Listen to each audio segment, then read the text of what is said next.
Hi there. My name is Ron Hood and welcome to Volume 6 of The Woodsmaster, where we teach you to be the Woodsmaster. In this volume of The Woodsmaster, we're going to be talking about primitive weapons and technology. Now, most of the weapons and technology we're going to be talking about in here are ballistic in nature. In other words, you launch some sort of an object through the air, it encounters your prey, and they become yours. That's the idea. All of them rely on the same basic elements, and that's, well, the power that you put into them when you first launch them and the accuracy that you impart as well. Now, primitive weapons and technology give you an advantage. You see, most animals that you run into in the wilderness are, well, they're quite a bit faster than you are, and they see us as kind of slow, ungainly beasts. But these little tools are going to even that score because they're a lot faster than the animals that you're going after. Well, that's the principle of what we're going to be talking about in this volume. Of course, there's the usual selection of Woodsmaster tips and techniques. Lots of neat stuff. So let's get started. We got a long ways to go. In every volume of the Woodsmaster, I'd like to show you a few of the tools that we're going to be using during the making of that volume of the Woodsmaster. Now, you might have already seen this little gadget here. This is something that showed up first in Karen's video, Cave Cooking. This is the latest of the Gerber multi-tools. Now, I know there's dozens of different kinds of multi-tools out there, but this is my favorite for a bunch of different reasons. Let me show you one of them. First reason is it's easy to open up. Just snap of your wrist and the jaws jump right out and it's ready to go. See there? Something else, every one of the little tools that's in the handle of this thing is lockable. This device here locks them into place. So what I'll do here is I'll show you, I'll just open it up, I'll just unlock it by pulling it back like so and extract one of the tools. See, they just come out nice and easily, there's no friction to hold them. Once they're out, if I release that tool, that little lock, excuse me, it holds it right in place. Nice thing.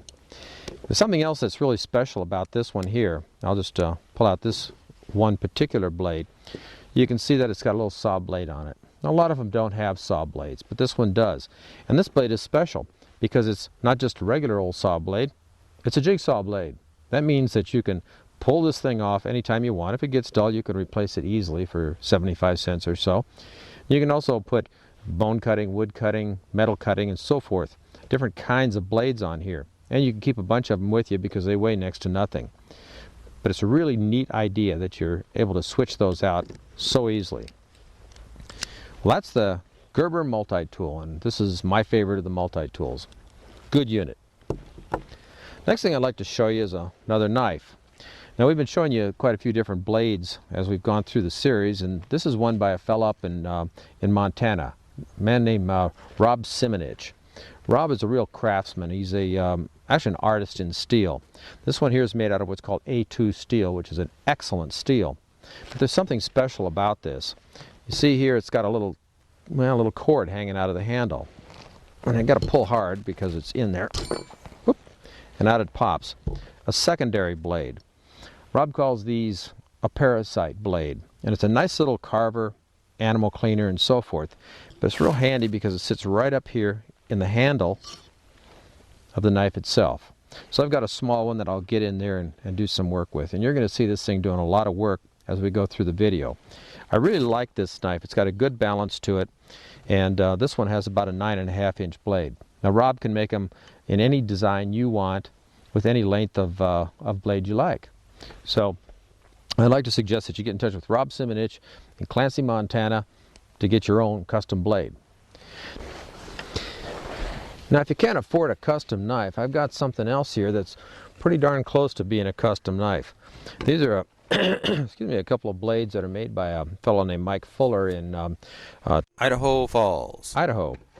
Now, Mike makes some great knives out of tool steel. And he tries to keep the price down to something that people can afford. And because it's tool steel, it's still an extremely good performing blade.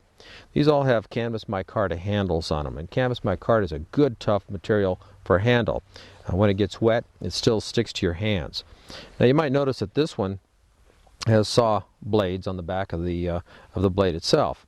These little teeth here really do a good job cutting. I've seen a lot of different knives with saw blades on the back, and they didn't do very well. This one does. This is exceptional and cuts very well. But Mike also makes a series of blades without this saw back on it here. He has different blade lengths up to about 10 inches or so, and this one here I believe is about 7 inches.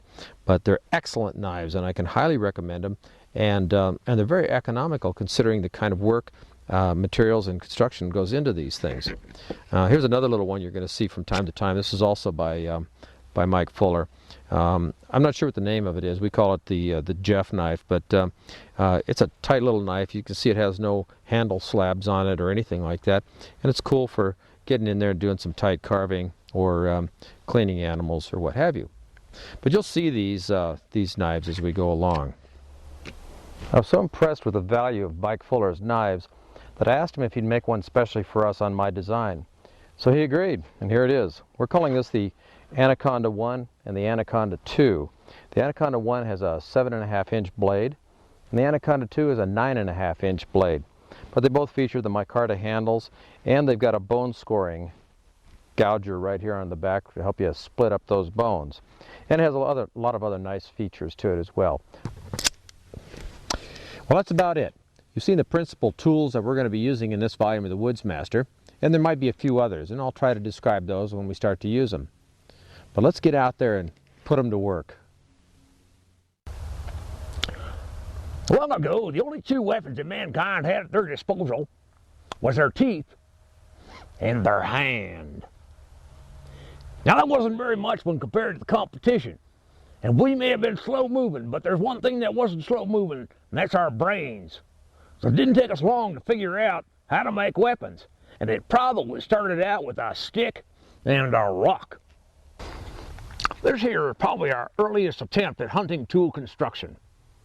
And this little devil here is still a good thing to use for self-defense and for hunting. But like every other projectile weapon, the keys to using it are accuracy, power, and range. Accuracy is important, but so is range and power.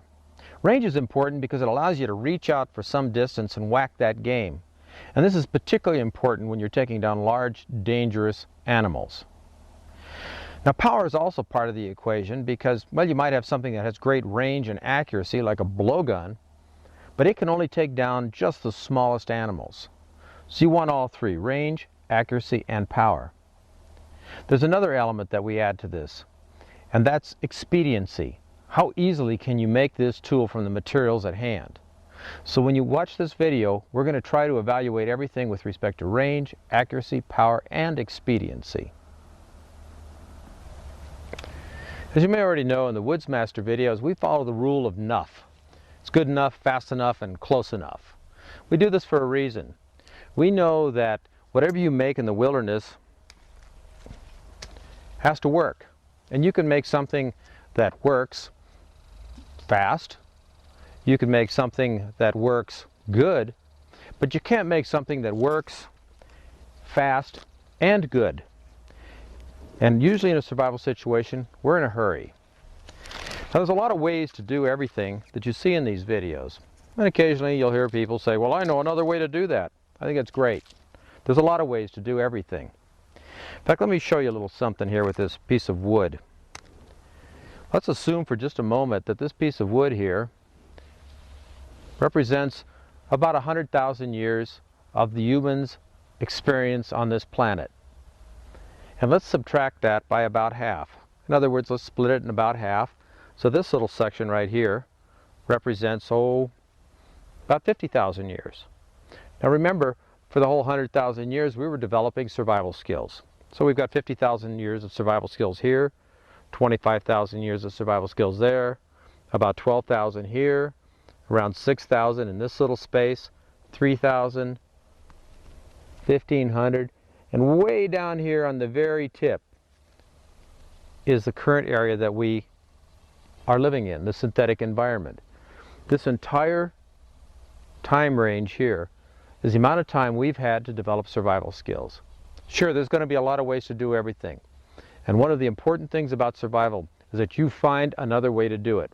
Innovation is one of the keys to survival. Think of a better way? Do it. First thing we're going to do is start collecting materials for all the projects we're going to have in this video. And I'm going to start out with this piece of twisted up willow here. It's got a lot of interesting shapes on it, and I think we can turn a few of these shapes into something usable.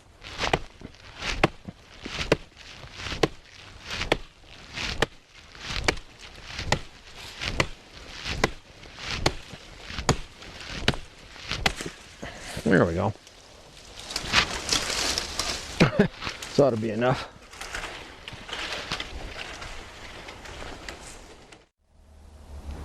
The plants you see are cattails, and they represent one of the most important resources the woodsmaster has.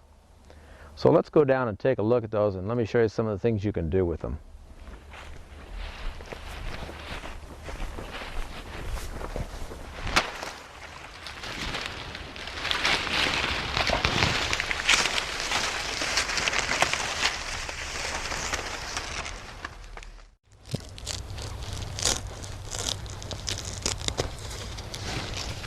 There we go. Among other things, we gathered some cattails. Now, cattails are pretty easy to spot. Everybody's familiar with this little point up here at the top. We're going to be describing a lot more uses for the cattail than what you're going to see in this video. Karen's next video is going to show you how to prepare the edible portions that are on the end here, as well as some business with the roots. Let me show you what else is interesting about this plant, though. Past the point when this thing is edible, we have it where it's got this little point on it here, this little tip. Let me show you something about that. Just pop it open like this, and you can see how it starts to explode, and this fuzzy stuff starts to come out. Look at this. Neat, huh? Well, that fuzzy stuff makes an excellent tinder. You can strike a spark into that pretty easily. It also makes a good insulation. It's a lot like down. If you have layers of clothing, you can put this stuff in between those layers of clothing, and it will help to protect you from cold weather. It'll also get you sneezing, because this stuff will crawl up your nose like a pile of ants. So be a little bit careful with that. And understand, too, that since it's a tinder, if you've got your clothes packed with it, you don't want to sit too close to the campfire. Now, something else about this that I like a lot. I'll just score it here, like that. Pop off that end. And you can see it's got a little shaft, a little stick in the middle. Watch this. If I start to peel away at these leaves, like so, you'll see that we have a nice straight shaft. In fact, that's the principal reason we're going to be using it in this video. These will be arrow shafts. There's lots of them out in any kind of a stand of cattails. Now, you might notice that it's not quite straight. I'm going to show you a trick for straightening these things out. And what we're going to use in this video is a system that's called the 4-shaft tail shaft. In other words, the arrow itself will be made out of this relatively soft, lightweight wood from the cattail. Then I'll have a little harder piece of wood at the tip, and mounted in that harder piece of wood will be the actual arrowhead. So that's how we're going to put our arrows together. And real handy stuff, but I'll show you more about that. One more thing I want to show you. It's the leaf. Now, a lot of people might discard these leaves, but they're actually kind of handy. You see, you can take these leaves and using a double twist or reverse twist, no, I'm not twitching, I'm twisting here, system, like you saw in volume 1 of the Woodsmaster, you can make this stuff into cordage. In fact, it makes a pretty good cordage. Not extremely strong, but it will hold things together. And there you go there. You can see in just a few seconds I made up a little piece of cordage. And I can use this for tying stuff together, like the things that I gather. So that's a little bit about the cattail, and you're going to see some more stuff about it shortly. In order to refresh your memory on cordage construction, let me show you the technique again. Now, as you see this, you may miss it the first time, but remember, you've got a VCR, so you could rewind and watch it again. It's really pretty simple, and once your fingers learn the trick, bingo, it's second nature. Well, in order to start with something like the cattail leaf, what I've done here is selected a leaf that's fairly moist. Most of the leaves today are kind of dry, but that's okay. And I fold it over about in half, so you can see it's folded over like so. Now I'm going to call each of these things a fiber bundle instead of a leaf. That makes it a little easier when you hear the word fiber bundle again. What I do is I take the top fiber bundle, that's this side here, and I twist it away from myself like so. Then I bring it around in front of the other fiber bundle like so. Pinch it. Now you take the next fiber bundle, which is now the top one. You twist it away from yourself a few times like this. Bring it around in front and pinch it. Do it with a new top one. And you can see that each time you do it, the one that was on the bottom goes to the top, twist it away like so, over the top, grab the new one, twist it away, over the top. So you can see they swap places. Now when I'm doing it fast, all I do is I grip it between my thumb and forefinger and roll it like this. Grab the bottom leaf, straighten out my wrist like so. There's my new one. Roll it, grab, twist, roll it, grab, twist, and like so forth. So that gives you some speed when you're doing it. After you've trained your hand to do it, it kind of looks like this. You can see that the rope comes out pretty quick. It doesn't take long to put together a few feet of cordage using this technique. And you can use just about anything. I'm using a leaf, as you know, but hair, intestines, almost anything that has a longer cord will work for a rope made this way. So I'll just make a little bit more rope, and then I'll show you how to add more fibers to your bundle. You can see I've made a little bit of fiber now, and you can see also that one of the fiber bundles is fairly short and the other one is quite a bit longer. That's when you add new fibers. I'll just take another leaf and lay it right down on top of the other leaf. You can see they're just parallel like so.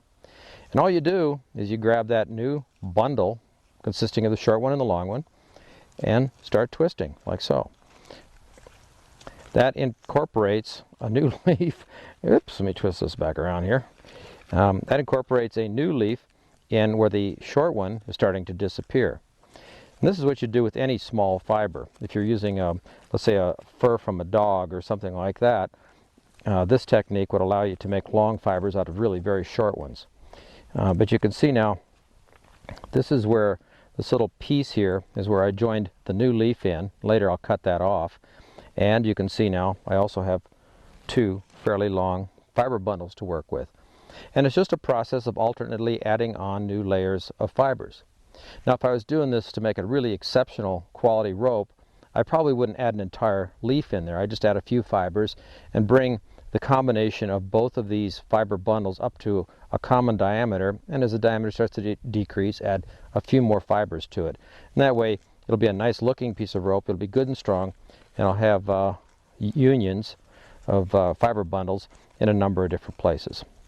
So that's about it for cordage construction using this particular material. A lot of other materials out there, and as we get to them, I'll show you how to make rope with them too. First I'm going to strip off a few of these cattails, get the shafts out of them. So I've got some arrow shafts, and we'll get them drying and straightening while we go on about some of our other tools.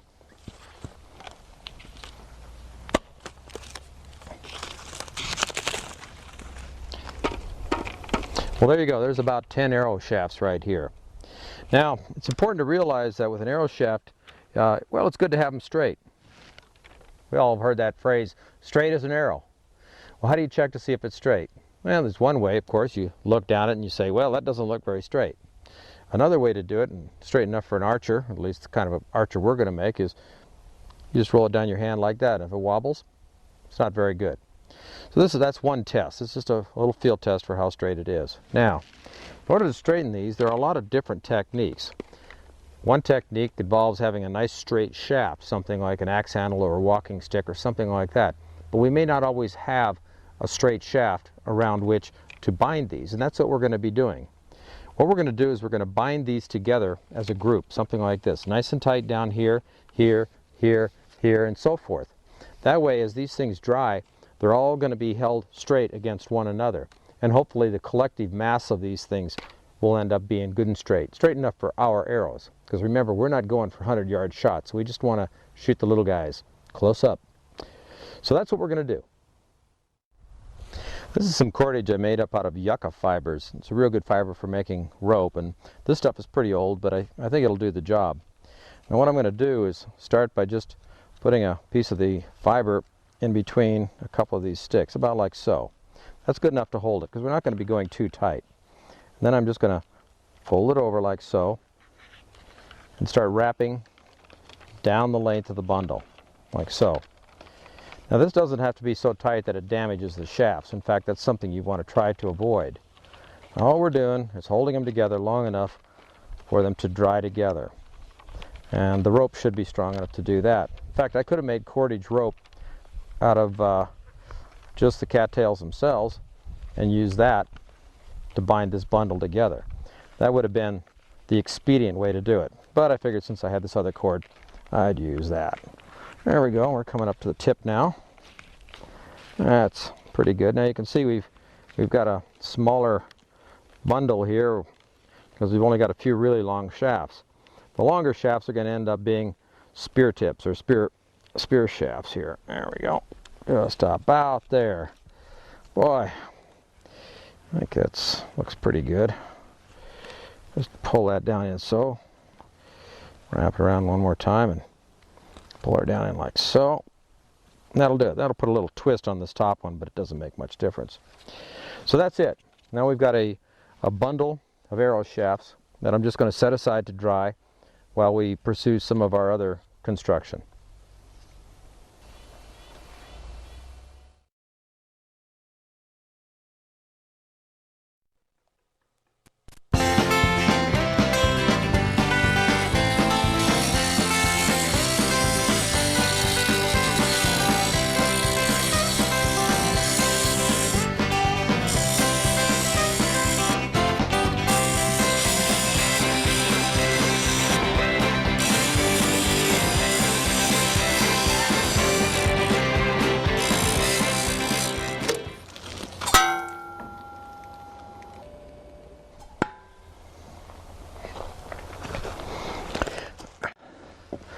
Well, this isn't exactly a primitive weapon. This is a device that's sometimes known as a chakra.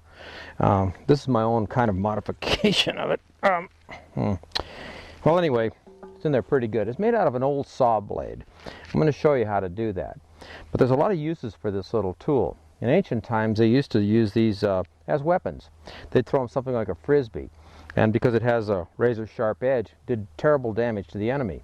It's also been used in a lot of societies as a hunting tool. If you throw it, as I did this one, straight up and down at the neck of an animal, it'll slice it right open. Drops them in their footprints. They're also kind of tough if you throw them into a piece of wood like this, because you got to find a way to get them out, and that's my next job. Here's a way to get it out. Grab it with my trusty pliers here and just pull straight up. The chakra can be thrown like this,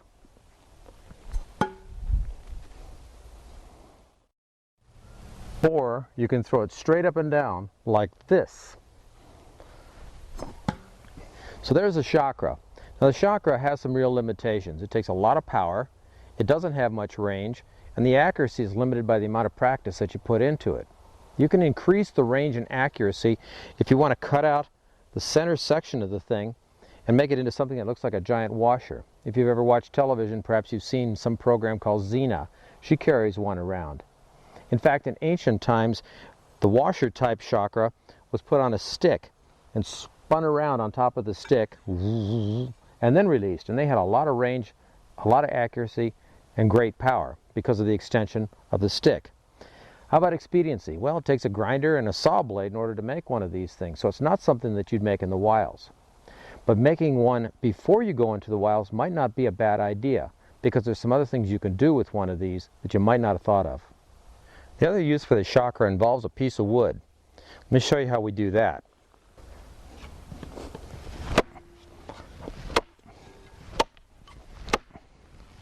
What we're going to do involves turning the chakra into an axe with this piece of wood. And start cutting a slot. Once you've sawed a little notch in the top of your stick, your handle stick, then what you do is you place your knife into that notch about like so. Now the reason for the notch is to help guide the blade so it'll split the wood right down the center, or close to the center. And then start tapping with a piece of wood, the hammer, on your knife. I think I'll get my legs out of the way here, like so. That helps to run a split big enough to accommodate the blade. And that should do the job right there. Okay, get out of there. Now, the next thing is we've got our little chakra. What we're going to do is kind of fit that into the notch about like so. It'll make its own notch here. As you can see, it already wants to stick. There we go. Get out of there. Okay, that's the basic idea. Now what we're going to do is we're going to pin this into place so the blade won't go anywhere, and that gives us a handy axe that we could use for chopping odds and ends wherever we need to have odds and ends chopped. And because it's got a long sharp surface like this, we could rotate this a little bit and present a new sharp edge if we don't want to spend any time sharpening. But let me continue with this project and we'll show you what she looks like. Now that I've bound it top and bottom with a cord, I've knocked the blade out so you can see a portion of it is out here, and you can see the hole is right there, the original hole that made this fit onto the saw. What I'm going to do is I'm going to put a little bearing right in there. Actually, it's not a bearing. What it is, it's a pin, and that keeps the blade from sliding through. This is the side that you chop with. It won't go through as long as this pin is in place. Now this entire axe took about 3 minutes to make. It's not a thing of beauty, but it is functional.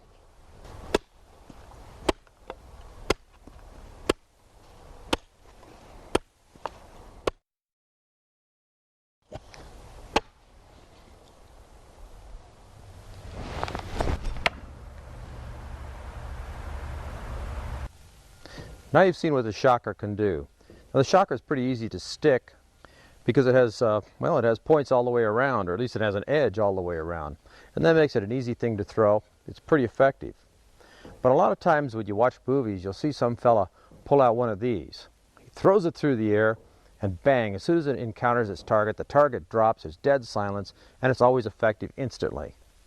Well, there's a problem with that. It doesn't work exactly that way.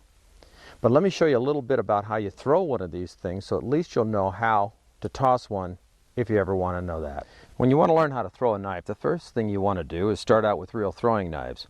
Now they don't cost very much. This little set here costs just a couple of bucks in a sporting goods store. One thing about throwing knives, they're cheap, and that's why you throw them. You don't ever want to throw a really good knife. But a lot of times they say, well, they're balanced. Look at this.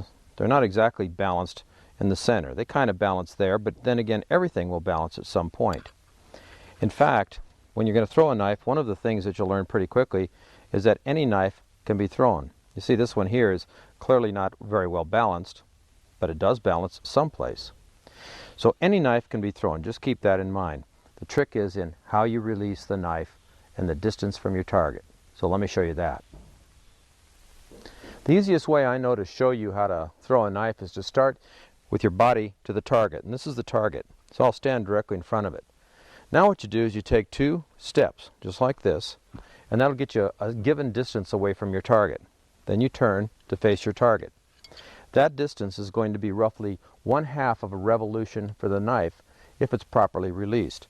Now I like to start by holding the knife by the blade, not by the edges of the blade, but by the blade, so it'll slide right out of my hand, just like that. So you do this, and you throw the knife into it. Now that was 1/2 of a turn in the air. If I want to throw from a greater distance, I'd take 2 more steps. And in that case, the knife will make a full revolution in the air. 1, 2. From here, I should be able to make a full revolution. Now I hold it by the handle and throw it. Well, I'll hit the other blade, but you can get the idea. Let me throw another one. I missed entirely, so I'm an idiot. As you can see, throwing knives is not an easy thing. It takes a lot of practice, so you've got to get used to failure. But all you do is go down, pick up your knives again, and try one more time. And eventually you'll get it. So we'll start out with our paces again. 1, 2, 3, 4. This is about my spot here. Let me try it. And there you go. You see, it can be done. Now each of those made 1 full rotation in the air. I think this skill has minimal value though. You are possibly throwing away your primary tool when you do this.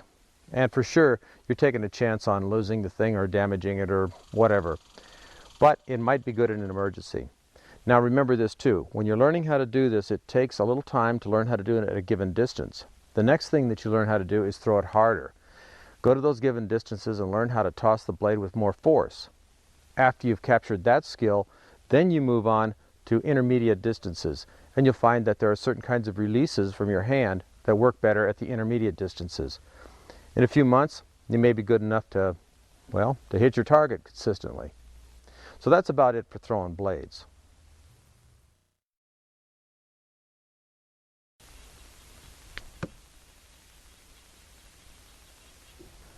One of the limitations to the throwing knife is it only has one point to make. Now, one way to improve your chances of making that point is to increase the number of points, and that's what this tool is designed to do here. This is sort of a, well, it's a metal duplicate of what's sometimes called the Apache throwing star, and you can see it's pretty solid. It has a lot of weight.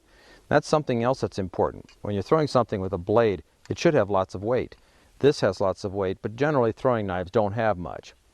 Now, you're not going to find one of these things easily. You may not find one in stores, and you may not, well, you're certainly not going to find one in the wilderness. So what do you do if you want something that makes the point? You make your own. Let me show you how to make one of those Apache throwing stars. This is a field version of the Apache throwing star. These are pretty easy to make, and they're fairly effective. Let me show you how to put one of these together. We're going to start out with a piece of hawthorn. Now, hawthorn's good because it's a fairly hard wood. It's pretty dense, it's got a lot of weight, and when I put a tip on it, it should hold it reasonably well. But it is a heavy wood and it's hard.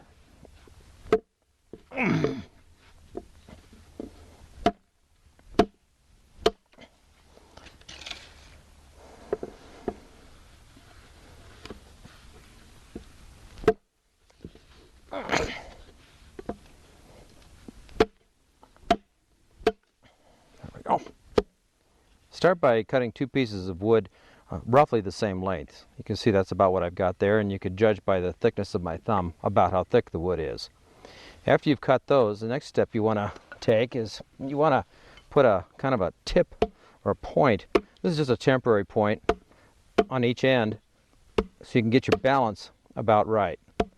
I'll explain that to you as soon as I get my tips on.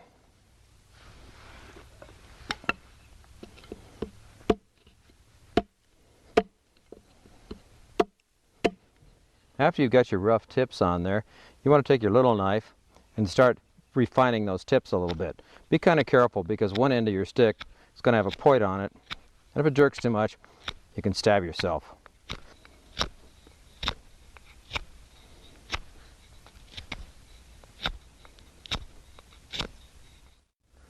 A quick tip about the points. We can take these tips here and use them just as they are. Or I could fire harden them, which would make them even tougher. But there's another thing that some Indians would do. They would actually mount stone arrow points to these things, and so you'd have actually a stone, or even later on, a metal tip on the end of each of these wooden rods. And that makes this tool a lot more effective. But for our purposes, we're just going to carve a couple of quick tips on it, and then I'll show you how to make the rest of it. The next step is to find the balance point of each of the sticks. And you can see the stick is pretty well balanced. You'll also notice that one side appears to be a little longer than the other. Well, the only important thing is balance. It doesn't make much difference if one is a little longer than the other. Now I'm going to grab it about the middle of that balance point, like so, and I know between my thumb and forefinger is the point where it balanced. So I'm going to make a little mark in there with my knife to kind of remind me where I have to make my next cuts. So let me check that out, see if that's about right. Whoopsie daisy. Looks close enough, good enough, well enough. Now I'll move on to the next one. Repeat that with the other stick. You'll find it'll naturally rotate to its proper position if it happens to have a little bend in it. This one here, let's see, wants to jump around some.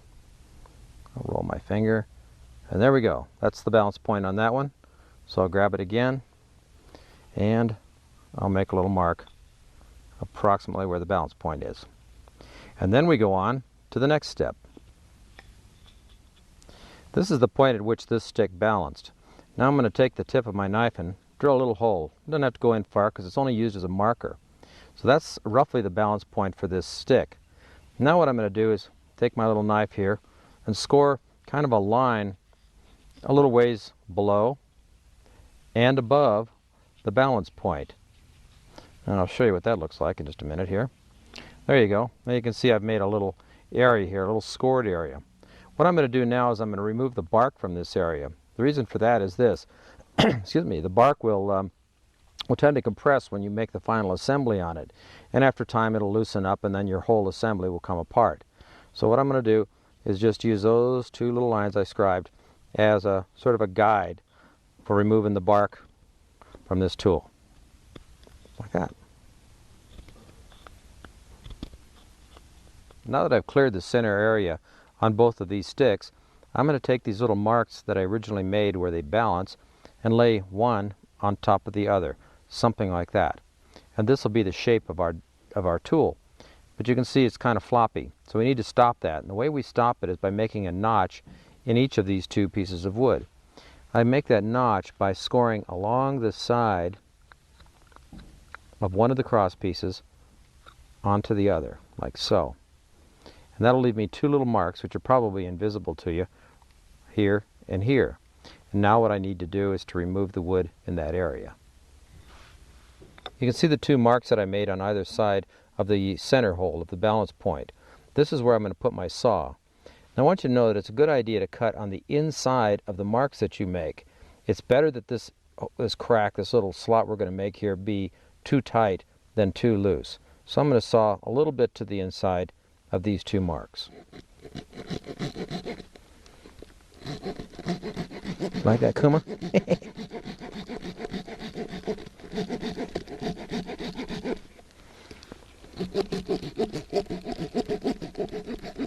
Now you can see I've made two saw marks, two cuts, about close to halfway through the stick. Now these things are approximately 90 degrees to the shaft itself. That's a good idea. That way it'll keep it aligned. The dog gets in there. That'll keep it aligned at a 90-degree angle with the other shaft. So now what we need to do is to try to pop this piece out here. Sometimes that's a little bit of a chore.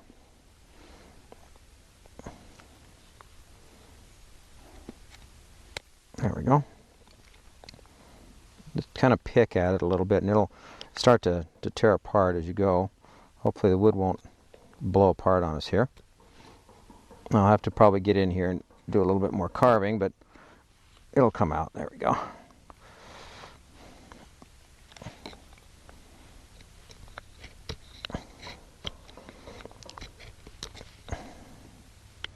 Now I have one notch, so what I need to do is to make a complementary notch in the other stick. So what I'll do is I'll just lay it right on top, again using that little hole I drilled as a guide, and it'll sit something like that. But you can see it's a lot sturdier now. Again though, I have to scribe my gouge lines, so I'll just flip it over like so. And again, using my knife, I'll mark where I need to make my saw cut. There we go. Back to work.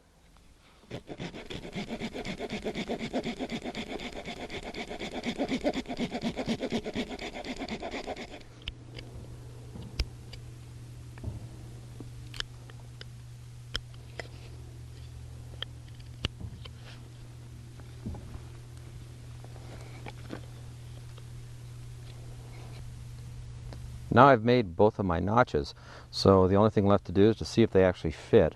So I'll just roll this one onto there and push a little bit and wiggle and scream and moan, and looky there. It's a nice tight fit. And that's what you're trying to achieve, is something that's going to keep these from wiggling back and forth. Now we're going to bind it with some cord, and that'll keep this combination together, and we'll have our finished Apache throwing stick. You're all familiar with the 7-strand parachute cord that we've been using throughout the series. Well, we're going to be using that to tie the two pieces together again. Except there's one little thing I want to show you here. There's no need for all the strength of the parachute cord, so I'm going to remove the inner lines and set them aside for another project. I'm just going to use the outer sheath of the parachute cord for this project. Now let's show you how that can be used. First thing I'm going to do is make a little loop over the top of the throwing star like so. Then I'm going to take this cord and wrap it around at different angles. First I just went that way.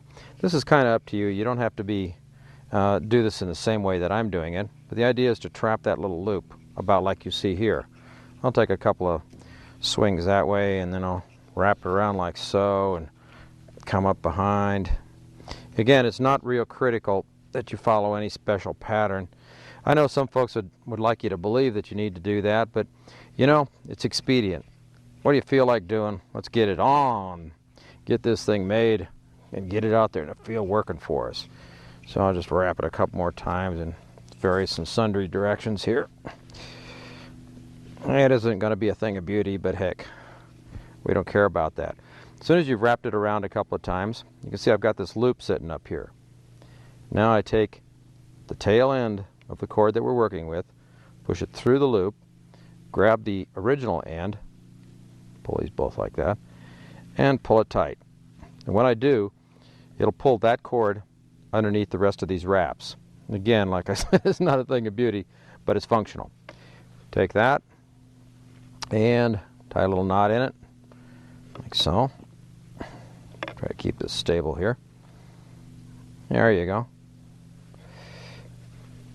Once you've tied it off like that, you have a functional throwing star. What I do with these here is I just throw a little loop in it, tie it off to make a loop, and then I can hang it on my gear.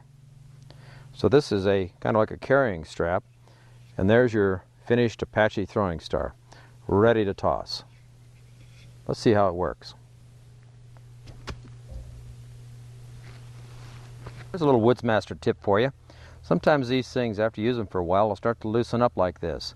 Well, the way to tighten it is to tighten the cords, but tightening the cords is not a big deal. If you just take a little stick like you see here, just put it in there and start twisting it like this.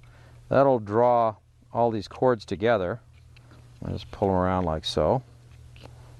There you go. It's nice and tight now. See, I held it in pretty good. I could tighten it a little bit more. There we go. Now you might say, well, golly, now you got this big stick on there. Yep, that's right. What I'll do is take a piece of cord, lash this stick down on either side, and use it like I normally would. It's not going to affect anything really. The balance remains about the same.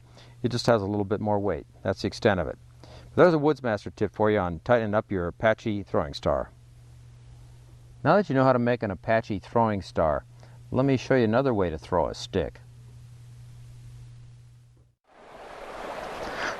The club was probably one of the first hunting tools that ancient man invented. When they discovered that the club didn't have quite enough reach, well, they learned how to throw these things through the air. And that started another generation of weapons called throwing sticks.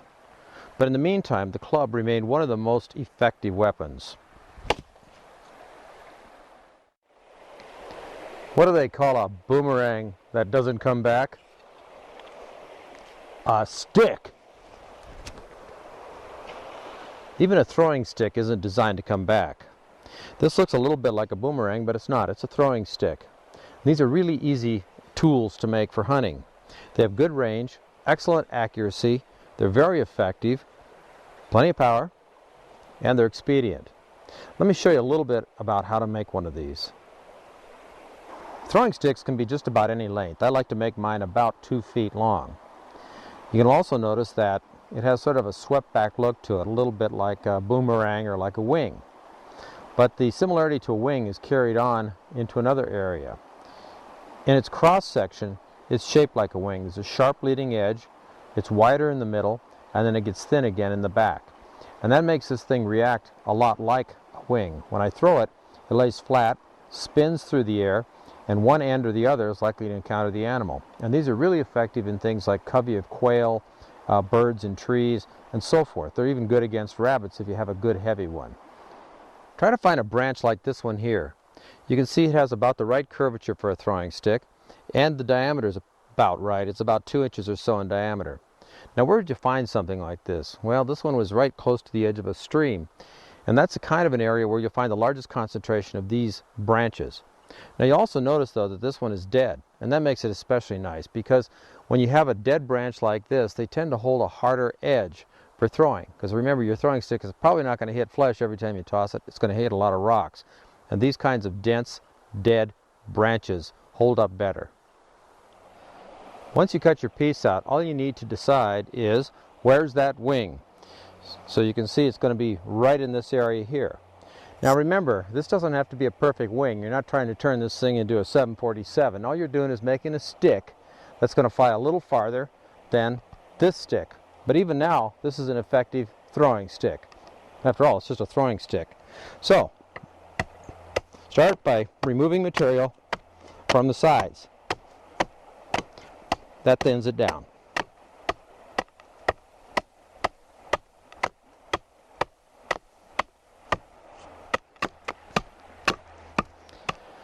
When you're doing this kind of work, you can see why I prefer larger blades. Gets that material off in a hurry. A small blade will do it, but it'll take you a lot longer.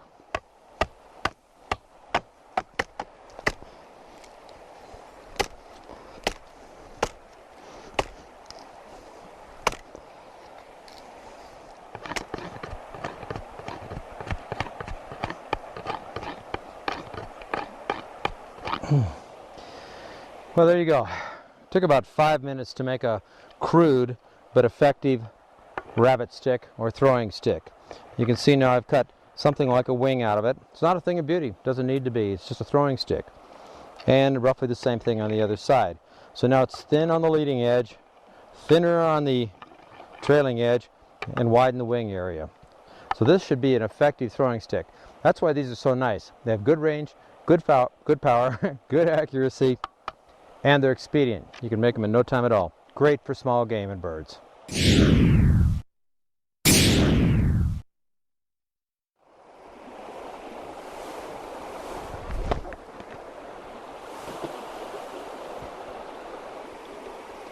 The sling is an extremely effective weapon.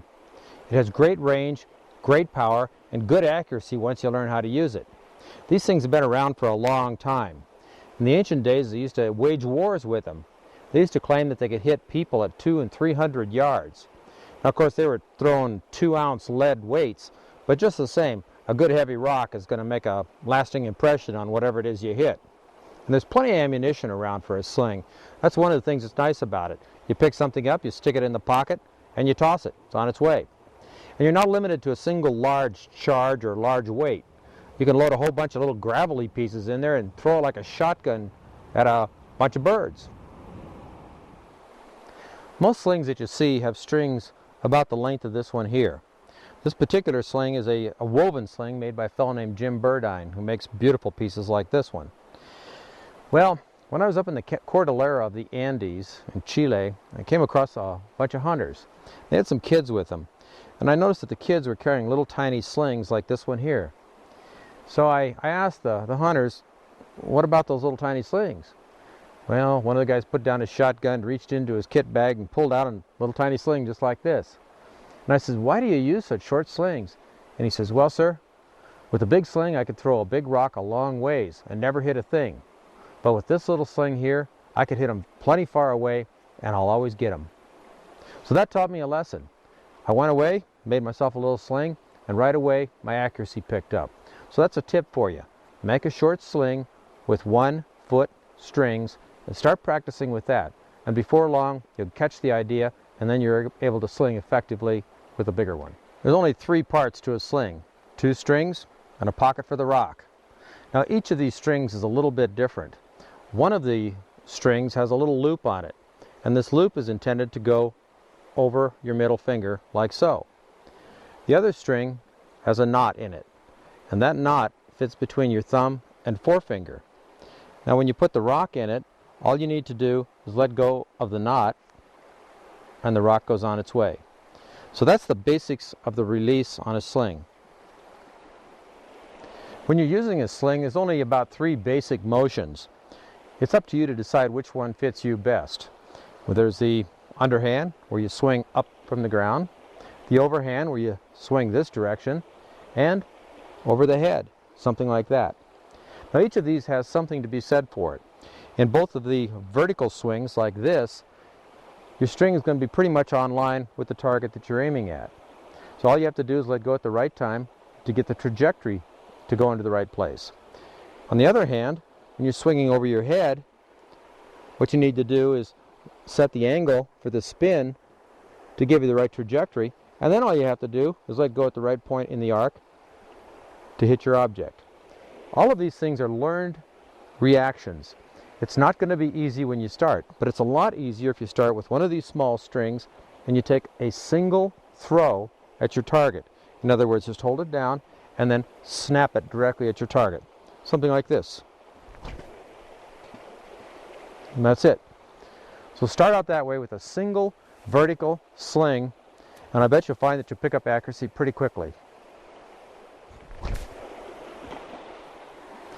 When you're making an expedient sling, you can use the string from your survival kit, the parachute cord, as the strings, or you can use your shoelaces or a number of other things. For a pocket on it, you can use the back pocket on your Levi's, the tongue of your shoe, or if you happen to have it, a nice little piece of leather like this one here. But if you're going to make one of these things before you go out, I suggest you make a good one and you make it right so you'll be able to practice with it and expect to hit something. Let me show you how to make that pocket. One way to make the pocket for this sling is to use a piece of dry leather like this. Take that leather and put it in water. Work it until it's really wet. Get it soaking. When the leather gets nice and wet, it'll start to stretch. It'll be a little bit stretchy like so. You probably can't see that, but I can sure feel it. Work it a little bit until it's sopped up some of that water. When you feel it starting to stretch, as I pull on it here, I can stretch it. As you start to stretch it out, you'll discover that you can take a small stone, excuse me, place it in the middle of the pocket and fold it over. Now with that stone in the pocket, I'll just twist it a little bit like so, and it starts to make a stretched out area where the stone fit. You might be able to see that it's a little bit stretched right here.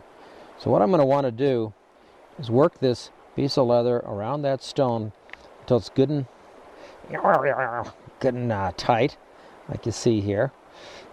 And after it's good and tight, I'll put a piece of string around it, a little piece of cord to hold it tight just like this until it dries. Once it dries out, it'll have a nice little pocket in there to receive the shot that you're going to be slinging with your sling.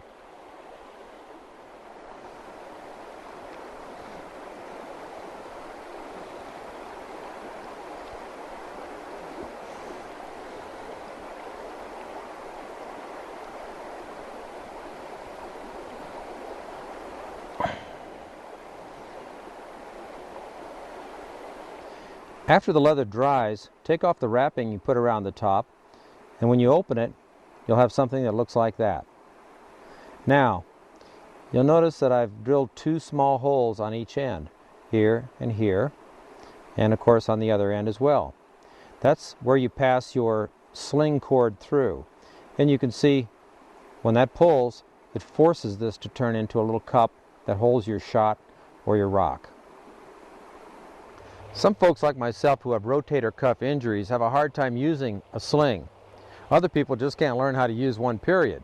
But fortunately, there's an alternative, and it's called a fustible or staff sling. This thing's been around for a long time. It's seen a lot of use. All it is a stick or a staff where you've taken one end of the sling, the part that goes over the forefinger, and attached it permanently to the stick, a few inches out from the end, or close to the end. On the other end, the part that you squeeze between your thumb and forefinger, we have a little loop, and that just slides over the end of the staff. When you throw the rock, it slides right off. If you want, you can carve a little notch in the end like so, and use the knot in the end to hold the string while you throw. In either case, it's going to come right off when the rock gets slung. That's one way to put one together. There's another way. This one here I made out of a piece of willow and an old sling. But you'll see I've taken a nail and attached that to the end that would be released. I've also drilled a hole right in the end of the staff.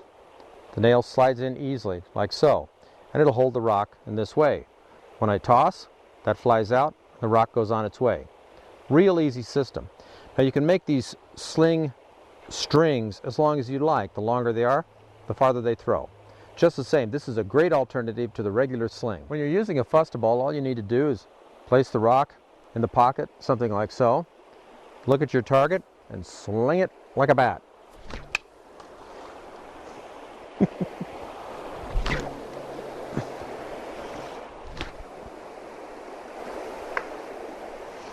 Oops. With the other style of fustible, You put the little nail right in the end.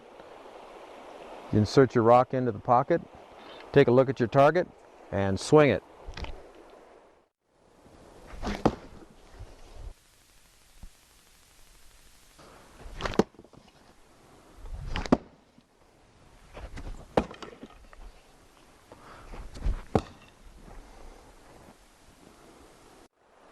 Here's a deadly serious piece of artillery.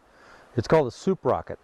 It starts out with your launching stick, and it uses a piece of soup bone. Slip it over the end of the launching stick, count down, and off it goes. Almost anything can be launched with a stick or a sling. I just showed you one way to fashion a throwing stick. There are literally hundreds of different ways to put them together, and remember that any old stick can be a throwing stick. Now, both the sling and the throwing stick depend on something called blunt force trauma to take out the game. This is the shock, the power they carry with them when they hit that game. But there's another class of weapons that depend on penetration. Now, you've seen a couple of those. The Apache throwing star and the chakra were just a couple of examples of things that cut when they hit. But I want to show you some more stuff. I want to show you some things that are related to arrows and spears and darts and stuff that penetrate. So let's get started with that topic. In order to introduce all of the penetrating tools, I wanted to show you something that I put together out of an old ski pole. This is like a little survival kit all built into the pole. It's a walking stick, and in just a minute I'm going to show you all the other things that it is. But I want you to know this is an example of something called innovation, and it's an example of how we could pack a lot of primitive technology in a kind of a modern container. Let me show you what goes into this walking stick. First of all, the handle is attached to a little piece of aluminum tubing, as you see here. There's something different about this aluminum. There's a dart in it. In fact, there's more than one dart. Whoops. There are several darts in here. I'll show you a bit more about these different darts. But this little handle here is actually a blowgun. If I put the dart in it, I can shoot it and take out small game. Not too exciting, but it is something. Now when I lift the tube up again, this slides out. What's that? Well, this actually is a container for my mini kit. All the contents of the mini kit are stored in that little tube. Then I go like so, and another tube comes out. Look at there. It's got a blade on the end. And you know what? If I twist it like so and pull, it becomes a knife. So what I've got now is a tube and a knife. Well, I can take this tube, put the knife down so I don't put a hole in my face, push the other tube into it, and now I've got a longer blowgun. See there? So I can get a little bit more range out of that thing.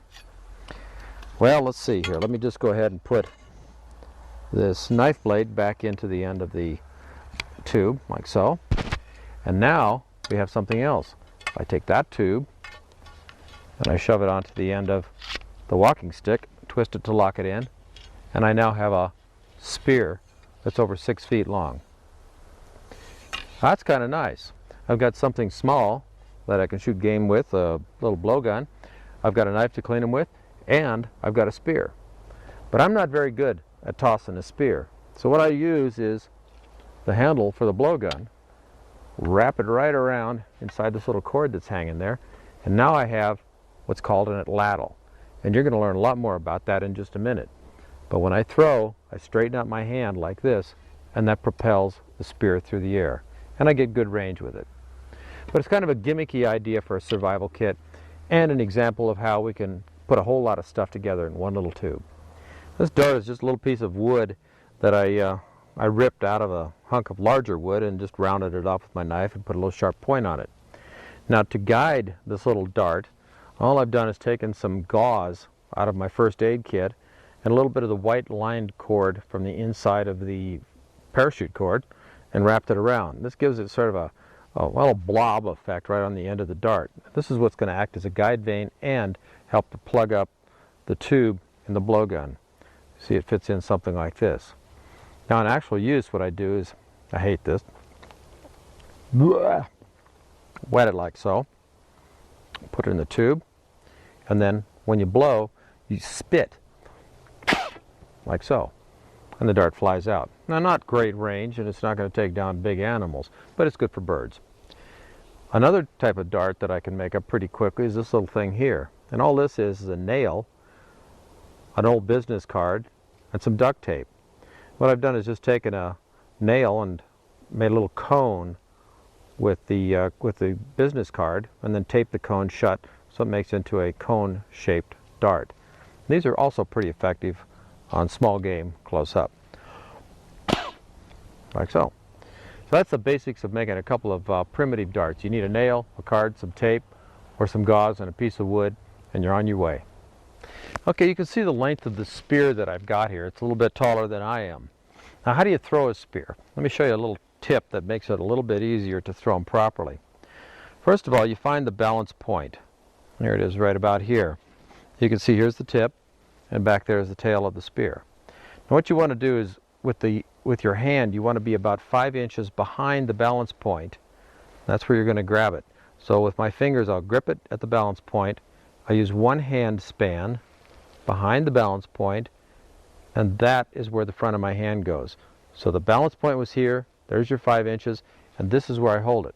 That makes it point heavy, and that's what you use when you're throwing. You may also notice that also happens to be the spot where this little loop is in the cord, and that's where my little snapper, my little atlatl, is going to attach to it. This technique was used by the ancient Romans a lot to help their spear throwers. In fact, instead of gripping the spear, they put their finger in a little loop like this and snap it with their finger. And that gave them a lot more range than most spear chuckers. Let me show you the motion. I'll start out with my finger in the little toss-in loop here, and then I'll throw this at an extreme close range into the target. This is just to show you the technique.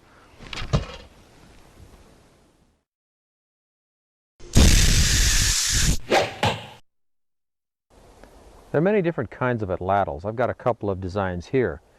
Now, about the atlatl, these things actually go back 40,000 years or so, and some people believe that they were responsible for killing off things like the mastodons. They were that powerful. They're equally as powerful as the bow. They've been used in hunting big game for a long, long time. In fact, the world record for tossing it's called a dart with an atlatl is about 900 feet. I believe it's 850 feet or so. That's a long way to toss a dart. Now, in a bow and arrow, we call them arrows. That's the piece that flies through the air. With the atlatl, this is called the dart. Now, let me just show you a couple of different tops on these things, and I want you to know that the atlatl's designs vary by culture to culture and eon to eon, but these are pretty common and typical ways of putting together. This one has a little hook on it, like a little bird's beak on it. And down at the bottom part here, there's a little handle. What happens is you grasp this thing with your fingers like so, and now by closing your fingers, you make it move in this manner. Well, that's pretty much the action that you get when you launch an arrow. What happens is the arrow, and I'm just using a regular archery arrow here, sits right on that little beak at the end, and you hold the arrow or the dart like so with your fingers. There's a lot of different ways to hold it. I just hold mine like this. When you throw, you use your arm, your wrist, and your fingers to sling the arrow, and it goes like so. And that drives it through the air at a very high velocity, well over 100 miles an hour. And that's true with even very heavy spears or darts. Now, when you're learning how to do this, and I'll show you how to put one of these together, but when you're learning how to do it, I recommend starting out with things like archery arrows. They're simple, they're easy to throw, you can get a lot of them for not too much money, and then you can graduate to making your own arrows. We're going to work with a couple of different kinds here today, but this one is what we're going to be demonstrating with. Now, that's one type of top. This is the beak type top. Another type that we've seen from time to time has like a little pocket carved right into the end of the atlatl. You can see it right in here. Same principle. The spear or the dart fits right inside like that, and you simply grab it down below. Get this together like this, and again you use your wrist. Just snap your wrist, and that drives the arrow through the air. Now, there's a couple other things I'd like to show you about this process. Both the bow and the atlatl accelerate the arrow from the rear, or the spear or the dart. They accelerate it from the rear, which means that there's going to be a lot of bending taking place in the projectile. the case of a bow, it flexes up and down as it travels downrange to its target. And that helps, that flex tends to put a little bit more energy into the arrow as it travels. Well, this is more exaggerated in the dart for an atlatl. Generally, atlatl darts are about 2 to 3 times as long as the atlatl that's tossing them. That's just a rough estimate. There's a lot of different ways to configure these. But these, because they're long and tend to be kind of thin, flex a lot more as they travel through the air than an arrow. And this helps to accelerate it. When you first start to throw, the arrow will bend, and then as your throw stops, the spring kicks back into your atlatl, and this thing is launched downrange. And it's nothing to notice that as your arrow travels, or your dart, it'll be flexing in the air, or even traveling a little bit sideways until it orients itself. Those are common, and don't let that bother you. Because the atlatl is receiving energy back from the arrow when you launch it, in other words, there's that flex energy that's trying to push the atlatl back down, some cultures attached a small stone right up near the head of the atlatl. It was called a banner stone, and that put a little bit more mass out at the head end of the atlatl. So when that flex took place and tried to kick back into the atlatl, the mass of the atlatl kept it driving forward, and it picked up more velocity. So sometimes it's helpful to add a little bit of extra weight out here to the end, and you might find that you're able to throw a little bit farther. Let me show you the toss and release with the atlatl. Remember, I'm just using my wrist to give it that final little kick. Something like this. Let me show you how easy it is to make an atlatl. I selected a piece of hawthorn here because it's nice and springy and fairly hard. You can see I've got a straight piece right in this area, going up and down, and another little branch over here. Well, all I'll do is remove this small branch from this side, chop the thing off, and we've got the atlatl ready to go. It's that easy.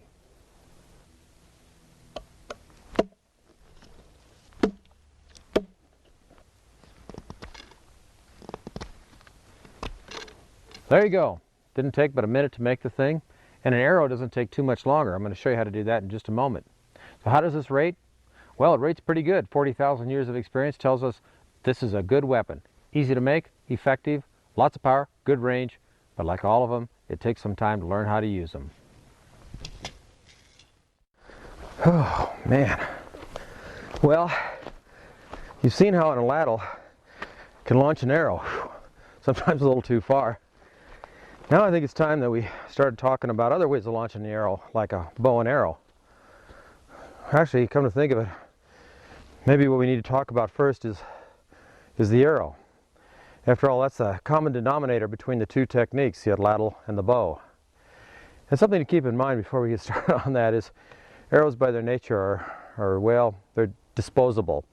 And one thing you don't want to do is put too much time into putting one together. So I'm going to show you those kind of arrows.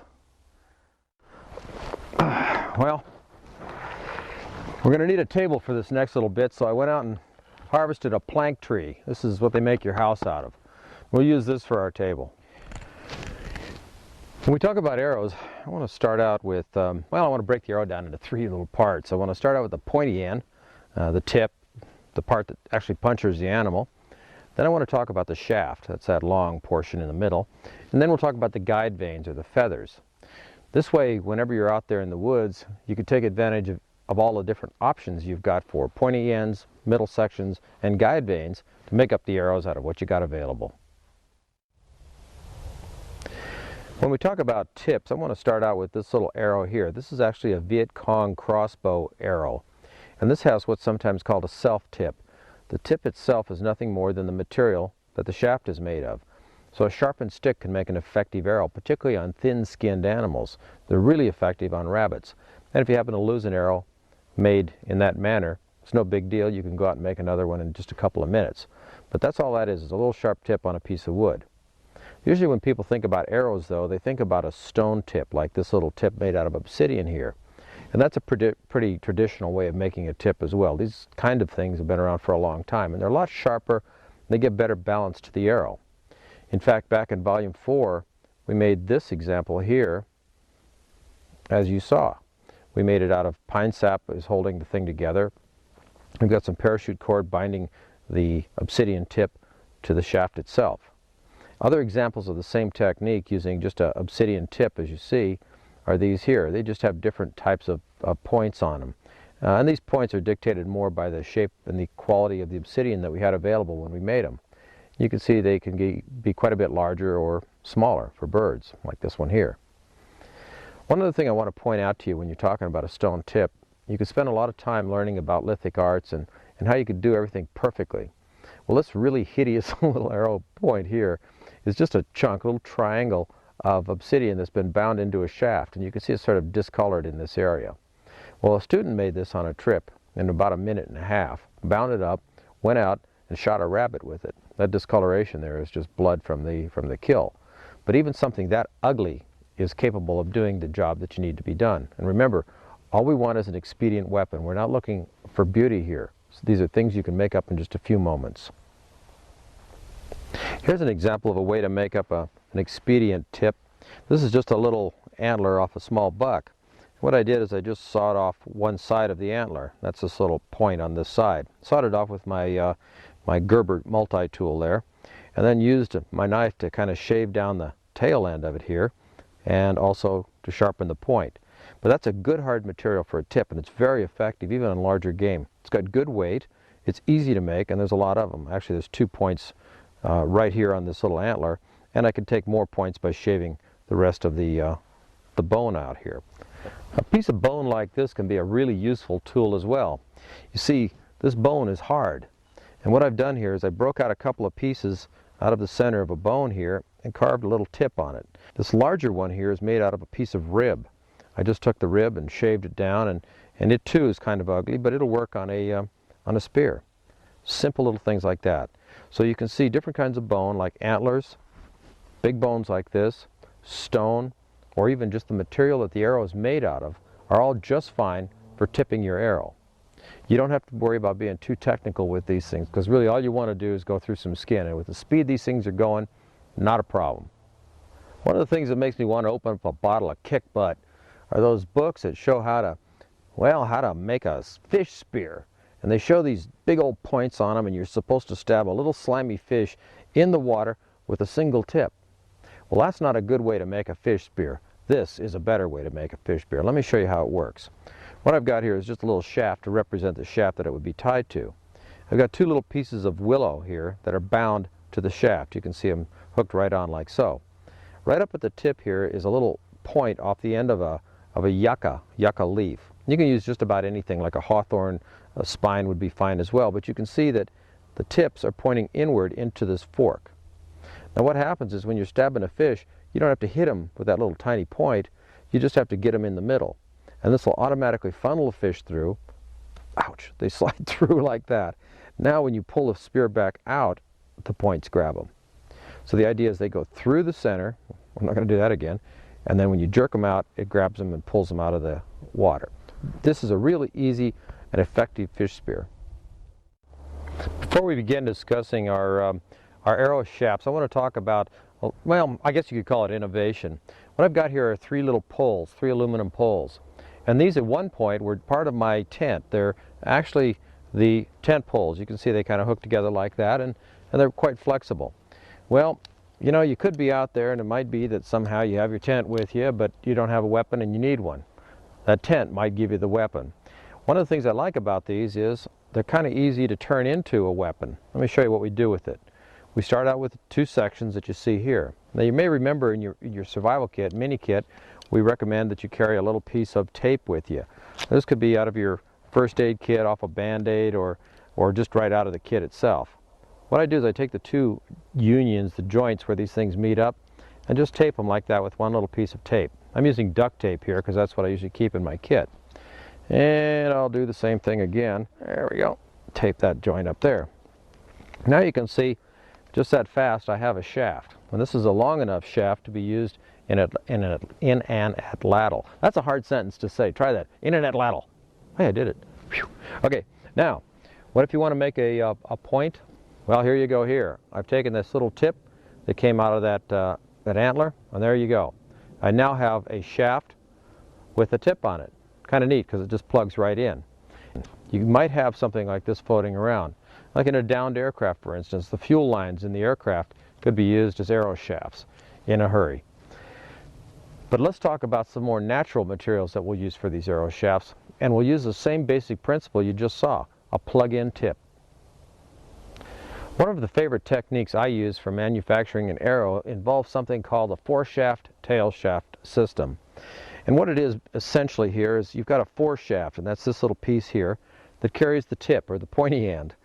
And then you have a tail shaft. That's going to actually be the arrow shaft itself, and that'll have the fletchings or guide vanes attached to it. Now the advantages of this kind of system are these.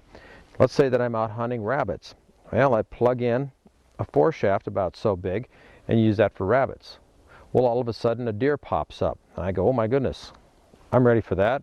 I pull out another shaft, plug it in like this, and now I have a larger tip, you can see here, to take down bigger game. If this was to penetrate the animal some distance and the animal took off running, which they're likely to do, what will probably happen is that this part will stay with the animal and the tail shaft will fall off, which means that our hunter can now pick up the tail shaft, stick it back in his quiver, and he's back in business again.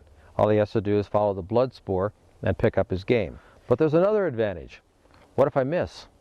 So this arrow flies through the air and hits a rock and snaps off. No problem.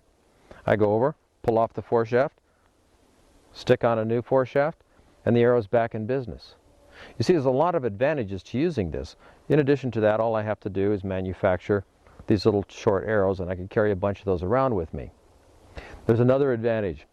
You see, when you use this system here, it's really nice to have a good hard wood or dense wood to hold the point itself, because there's going to be a lot of impact in this area.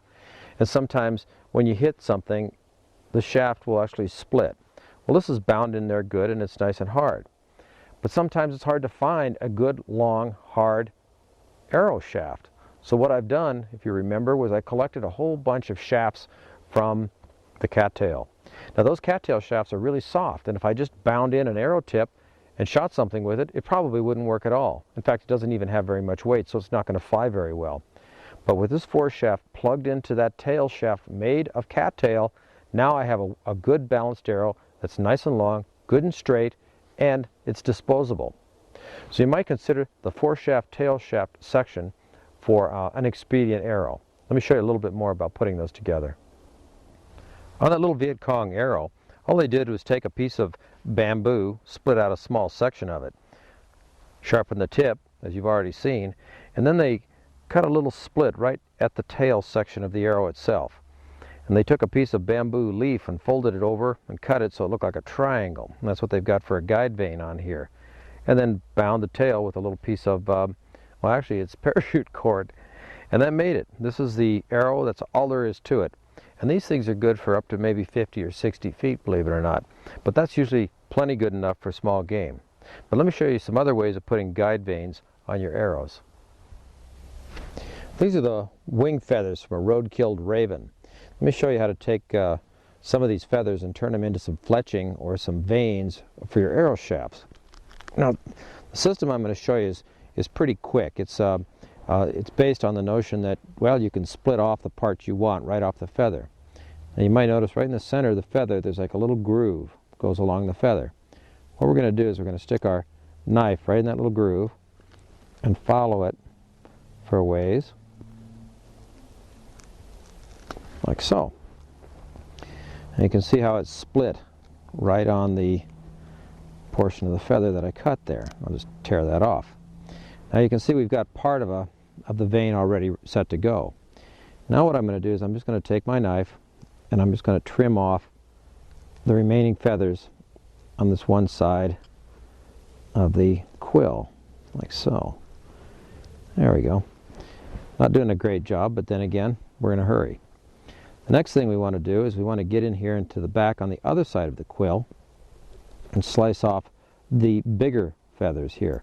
They're actually cut, and all I have to do is pull them off like this. You can see now what I've got is my basic feather. All I've got to do is use this little tail section down here and up forward here to bind it to the arrow shaft. So what's going to happen now is I'll take that feather and I'll bind it just like this to the shaft. Remember these? These are those arrow shafts that we cut off the cattail, and they've been drying now for just a little bit over a week, and they should be just about ready. So what I'm going to do is I'm going to start unwrapping these things and see what kind of arrow shafts we ended up with. There we go. Well, we got some good ones here. Let's take this one here. Now that I've selected my arrow shaft here, what I'm going to do is use the thinner end of the shaft to hold the force shaft. It's a lot of words to remember here: foreshaft, tail shaft, thinner end, you know how it is. In order to do that, what I'm going to do is start digging this soft inner material right out of the tip of the cattail shaft. There we are. Just dig it out a little bit. Now, I want you to know that when you do this, you're probably going to split the shaft. That's not a big deal. It's not important. It's going to happen anyway. But what we're going to do is we're going to bind the top end of the tail shaft so it doesn't split too badly. Now with the force shaft, it's got a little sharp point on it. That helps it to penetrate this almost balsa wood-like core.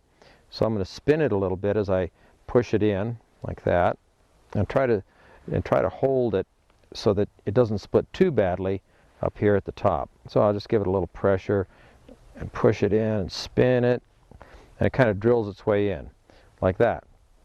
Now what I need to do is to bind this with a piece of cord. Once I've done that, this should be pretty firmly inserted. So let's give that a shot. I like to start by making a little loop in the binding cord. Again, we're using the inner cords from the parachute, and I make a little loop something like this. Now what I'm going to do is start wrapping from the bottom end towards the tip until I get right up to the tip. As soon as I get up to the tip, I'll push the other end of the cord through the loop, pull on this little free end here, and that'll tighten it up nice and tight. Let me show you what I mean.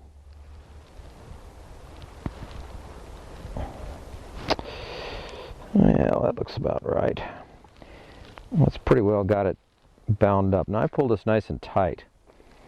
Now what I'm going to do is push this long end through the loop, if the wind lets me, like so. And down in here is our short end. So I'll pull that, like you see. If I can get at it. There we go. And when I do, that draws that cord right down inside. So now this is nice and tight on there. And I can either cut these and melt them, or I can tie them off on the top if I want to. A lot of times I just let them sit like they are, slice them off. But now our tip fits in there good and tight, and it's securely held and well bound at that point. Now that I've attached the force shaft to the tail shaft, I have an arrow, but I have to set the length of the arrow. I like to make my arrows about the distance from the tip of my finger to the middle of my chest, and I'll make them all about the same length.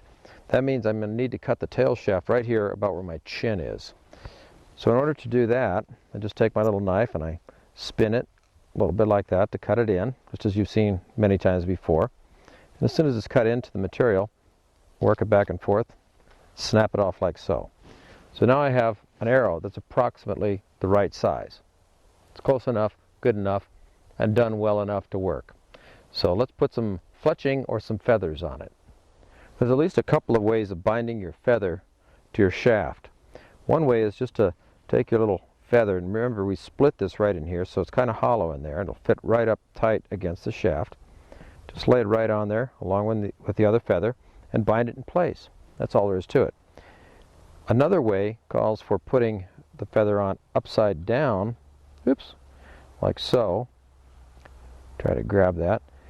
And then after you bind it there, you fold it over onto itself. And so the bindings are hidden underneath the feather itself. I don't like to do it that way. Usually what I do is I just bind it on straight away like so.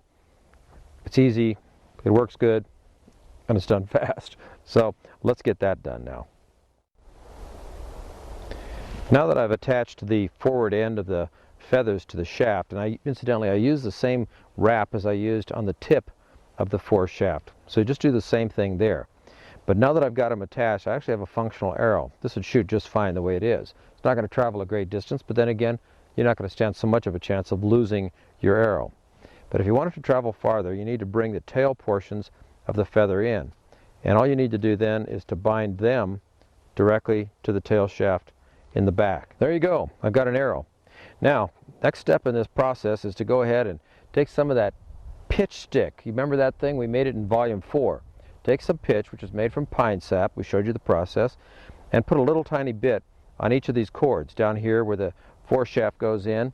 Up here where the feathers are, here and here. And also a little bit alongside the feathers themselves. That'll help to pull those feathers in tight to the shaft. The next thing you want to do is to take your scissors or a knife or something and trim these feathers a little bit so they don't stick out quite as much as this. Now this has only got 2 vanes on it, and this is going to be just fine for the crossbow, which we're going to be showing you in just a minute. But let me show you one more thing about a quickie arrow and some feathers. Remember the arrow made out of those tent poles? Let's finish that one up. Start out with a couple of feathers, like so, and like this. And all we got to do is get them to stick on there. And how do we do that? Well, we use tape to put that thing together. So let's do this. Let me get these out of the way. I'll lay a piece of tape on here like so.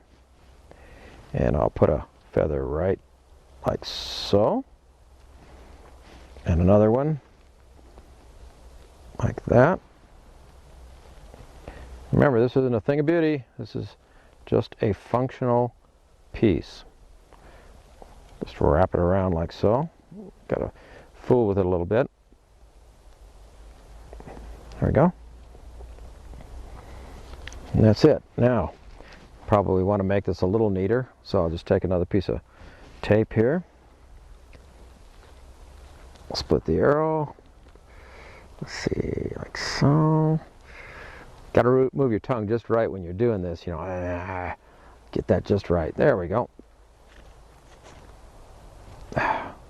That's it. There's your arrow. That's a quick and dirty way of doing it. And then, oh yeah, we got to put a tip on it. Got to have something to impact your animal with. There it is there, or your target, whatever it is. Boop, poke it on. Now, I don't know how you can make one any faster than that, but this actually works pretty darn good. So, I like to make sure that I've got a tent with me. In a survival situation, the natural progression of weapons that you make probably ought to follow pretty closely the historical progression. In other words, the first thing you make is a spear, and then move on to an atlatl, and finally to a bow and arrow. Now we've already seen how to make those arrows. Let's take a quick look at how to make a bow and a Viet Cong crossbow. It's not the intention of this video to show you how to make a bow. You see, that would probably take us at least an hour to give you the idea. And there's a lot of little techniques and things that go into making a proper bow. But I can show you how to make an expedient bow, something that you could slap together in no time and it'll still work pretty well.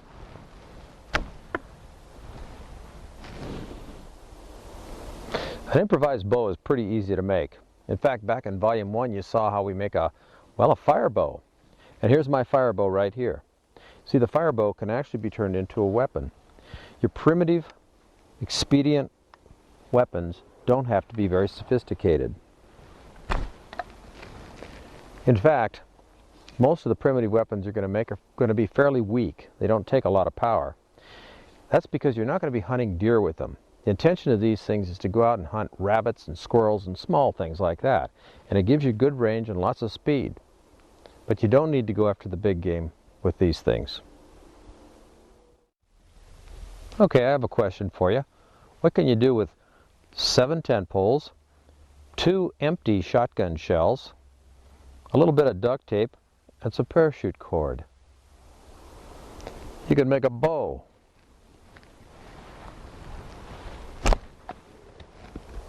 The first thing I want to do is show you the difference between a loaded shotgun shell and an empty one.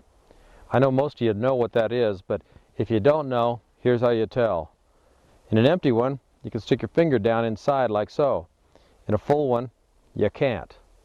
That's one way to tell. Just stick your finger all the way in there, and if you can get it in there, it's empty. That's good enough. The shotgun shell that I use here is called a high base 12 gauge. You find these laying around in the field all the time. Now what you're going to want to do is when you find one of these things, it's going to have a primer in it. And that's this little thing right in the middle. There's a little button right in the center. You're going to need to push that primer out. You could do that with a stout stick that's small enough to hit that, or with your Swiss Army knife or Gerber tool or anything like that. Even a nail will punch it right out. But knock out that primer. After you've got your 2 shotgun shells and you've knocked out those primers, tie a knot in one end of your parachute cord. This has got a little loop in it, and that's a good way to start out. Take the end without the loop and pass it through the hole where the primer used to be and right through the shotgun shell. Then take the cord that comes out of the mouth of the shotgun shell and push it down inside the tent poles like this. I'm going to put 2 tent poles together in this manner. After you've threaded it through the length of the 2 tent poles, then thread it right through the center of the second shotgun shell like this. So when you pull on it, the shotgun shell slides right up onto the tent poles. And now you have a threaded tent pole with a shotgun shell on each end. Next, push more tent poles down inside that shotgun shell until it's filled up. In this case, it takes 3 of the poles. Once you have the assembly like this, you have the basic bow. But you can see that the unions are all in the center, and that's a weak spot. And we're going to need to fix that somehow. How do we do that? Well, we add another tent pole so it overlaps that weak center section, and then we just tape that on the ends.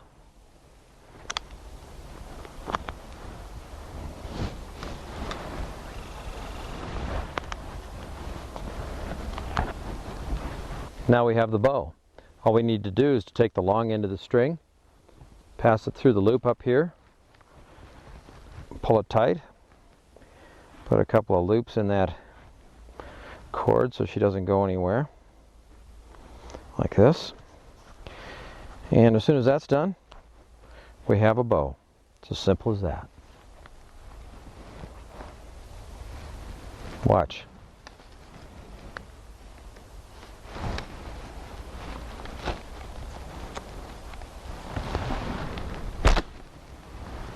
Good enough.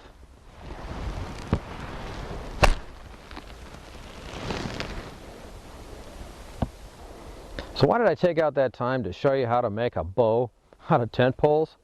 Well, because it's an example of innovation. I wanted to show you that anything with a little bit of spring can be used to launch an arrow. But there's another challenge in there, getting that arrow to your target.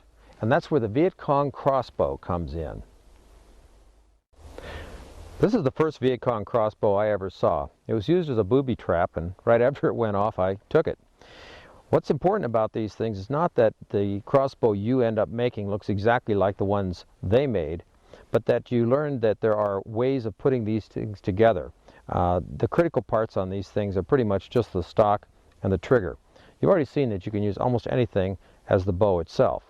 But what's nice about a crossbow is that you can aim it like something that you're familiar with. In other words, you look right down the arrow and you pull a trigger, just like a gun. The arrow goes where the arrow is pointed. That's pretty much all you need to do. It's a little different when you're shooting a standard bow. But let me show you how this trigger works. The critical little trigger assembly is really very simple.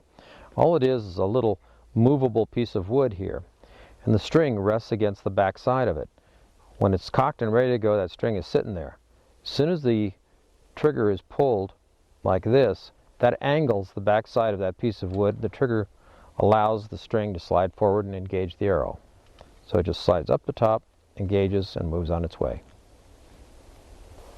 Something I'd like to point out to you, that's this little piece of metal here. Don't worry about that. That was part of the trigger assembly for the original booby trap. What does the trigger look like? Well, it's just a little piece of wood shaped like a T. There you go. That's all there is to it, just a little hunk of wood.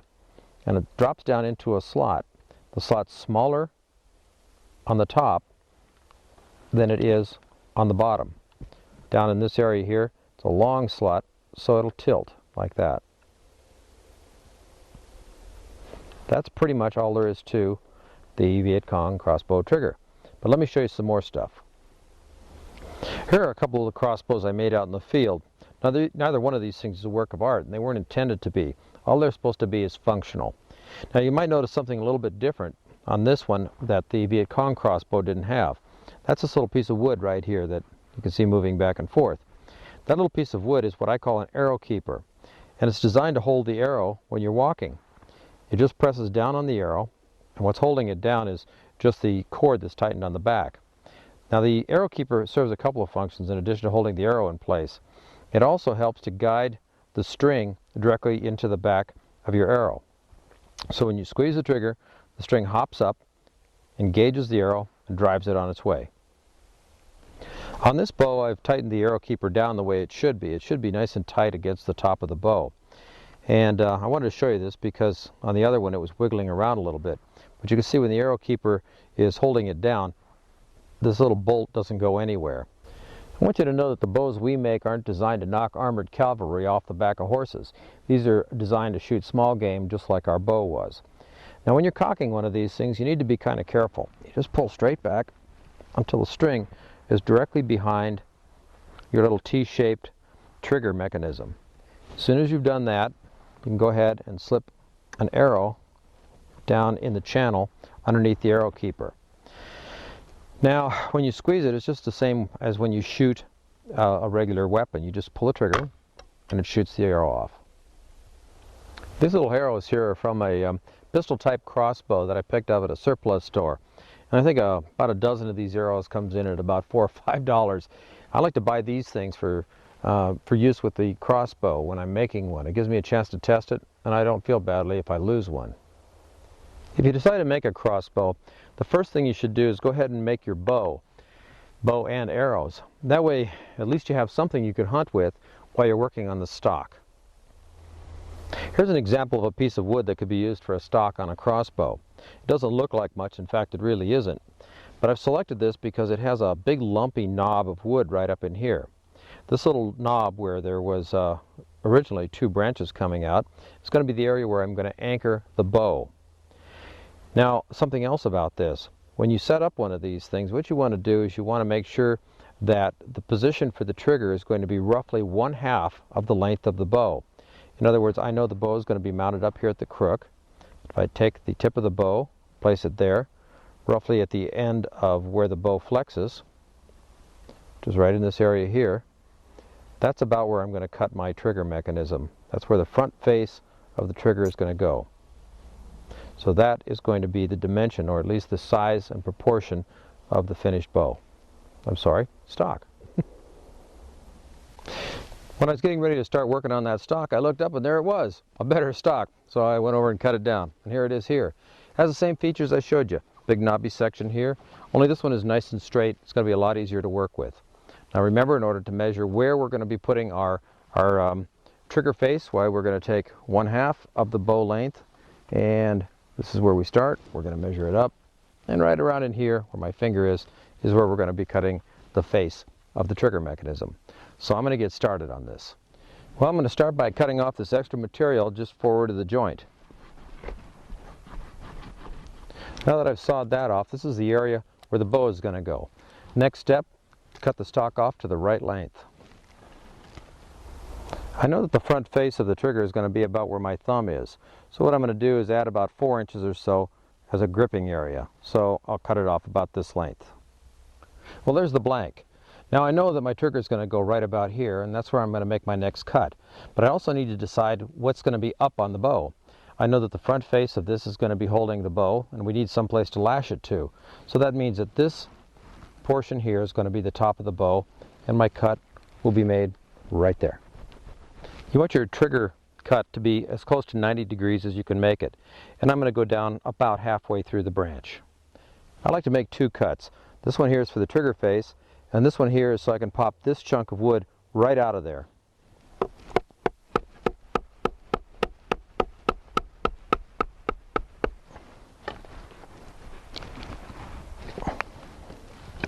There we go.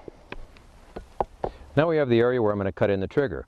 First I'm going to clean this up with my pocket knife, and then I'm going to drill a hole using the auger or the awl on my Gerber tool.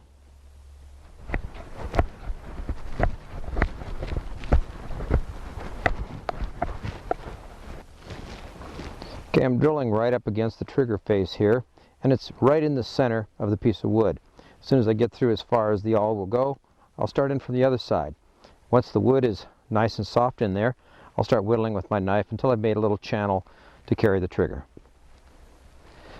Now that the awl is all the way through, I'm going to strip off this bark right here, and that'll give me a cleaner surface to work on in order to cut in that larger opening for the bottom of the trigger housing.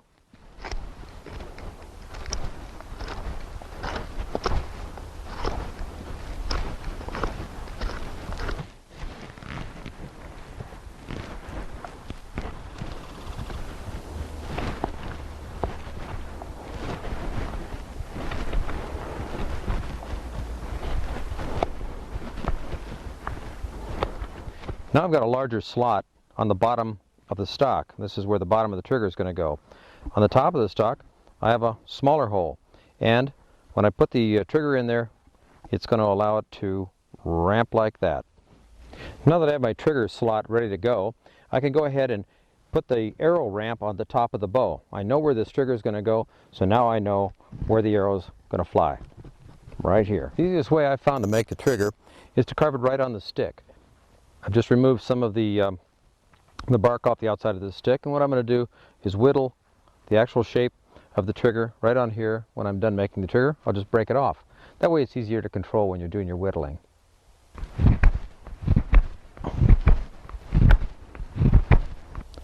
Once I've carved it into a flat piece of wood roughly 1/4 of an inch thick, I can start on my next step.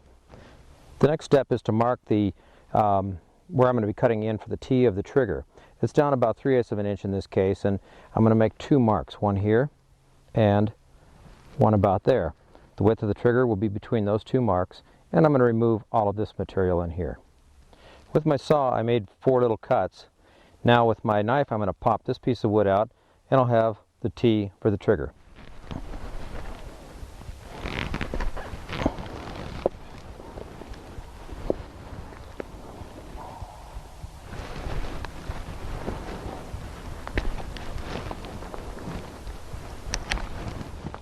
Now I have the T for the trigger. All I need to do is to refine the lines a little bit on it, and I'll have the trigger. Then I'll cut it off right here and drop it into the gun. Because it's attached to the top of the stick like this, it's easy for me to get in here and do those little refining cuts that make this into a good trigger. There we go. Trigger's in place. Now you'll notice if I pull back on the bottom of the trigger, it slopes, and that would release the string. But you'll notice also that if I do that, it's going to hit the top of the bow. The top of the stock rather. The next thing that you do is to carve the top of the stock to match the trigger, and the trigger assembly is finished.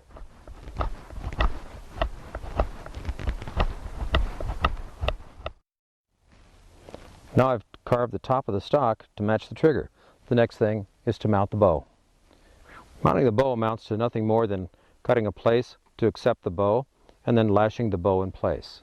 There we go. I've cut a little notch to receive the bow. Let's pull it right down in there and bingo, there we are. So there's the basics of the crossbow. Now all I have to do is insert the trigger, draw it back, and shoot it. What you do after this is sort of based on the materials you have at hand. Ordinarily what I do is put some lashing around the top of the bow and around the back of the stock to hold the bow in place. But as you can see, the basic unit is in place now. If I were to squeeze the trigger and this was to go, the bow would probably take a flight and kill our animal. Once you have the bow to this point and it's lashed to the stock, everything else is sort of an enhancement. You now have a functional bow. One of the things you might consider as an enhancement is to carve a little groove right down the top of the stock, and that will tend to guide the arrow. Another enhancement is, as you saw earlier, make an arrow keeper, a little piece of wood that lays on top of the arrow and helps to guide the string into the back of the arrow. It also keeps the arrow in place. But beyond that, there are other things. You could make it prettier, you could make it nicer, you could make it stronger. Once you have the stock, then you can change the bow at will and make it more powerful or less as you choose. So that's about it for the Viet Cong crossbow. I hope you enjoyed that bit. Well, that's about it for this volume of the Woodsmaster. There's a couple things I'd like you to keep in mind though. One is, be very careful with the weapons that you make that you learned about in this video. And 2, whatever you make, be certain that you keep it away from children. They can injure themselves or perhaps another person. Well, I guess it's about time to take my bow and arrow and head off into the woods to look for some dinner. See you on the trail.